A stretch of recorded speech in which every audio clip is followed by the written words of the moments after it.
The young couples that date under the eye of a chaperone are rare.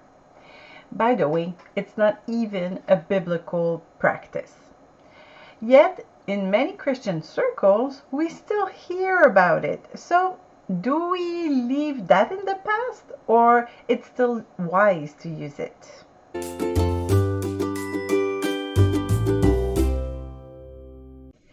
As we just said in the introduction, there are no verses in the Bible that speak of chaperons, even in the very romantic book Songs of Songs. In fact, this word comes from the 18th century. It was customary at that time for an older woman to follow an unmarried young woman on her errands to watch and protect her.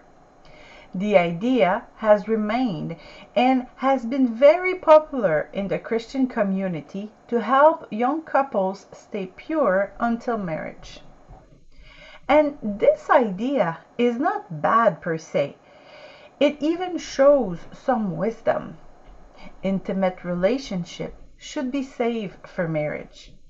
During your dating time, you get to know the other person to see if you're ready to serve them for the rest of your life.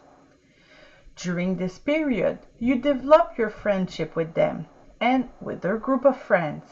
It is therefore important to spend time with those around them to see who are their friends, their interests, their hobbies, and their involvement in their church. Everyone around you becomes chaperones. They help you stay focused on your investigation rather than letting your thoughts and your hands wander. But you will, of course, need moments when you will be just the two of you together to allow each other to have deeper conversations and to ask yourself important questions. In this case, the use of a chaperone is not advisable.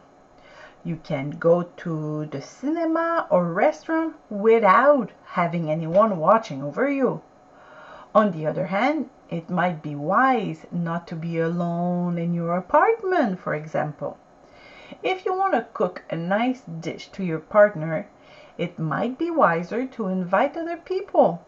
If you have roommates, it's even better.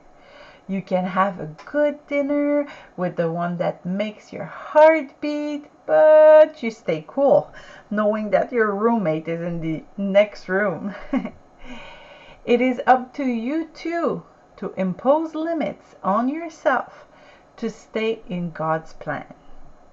Does the rule also apply to the first date after finding a match on a dating website?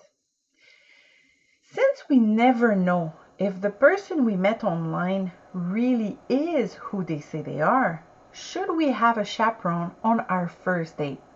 The answer is no. Never show up on the first date with your friends, let alone your family. A first date is already quite stressful in itself. If you go with your support group, you will place your guest in a very uncomfortable position. Plus, you do not want to reveal everything about your life on the first date. No need to introduce everyone that is important to you. To protect yourself, opt for other solutions. For example, tell a close friend about the exact location of your date and at what time. Then, promise to call them after your activity to confirm that you have just finished. You can also show them the profile of the person you are going to meet. All this information will be very useful for the police if the worst would happen. Of course, during your date, be sure to respect the plan you told your friend. The person you choose to keep informed about your dates can also be your mentor.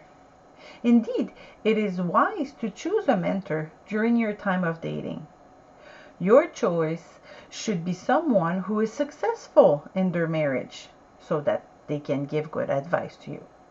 and someone who is strong in their faith to keep you on track. It will be a little your remote chaperone.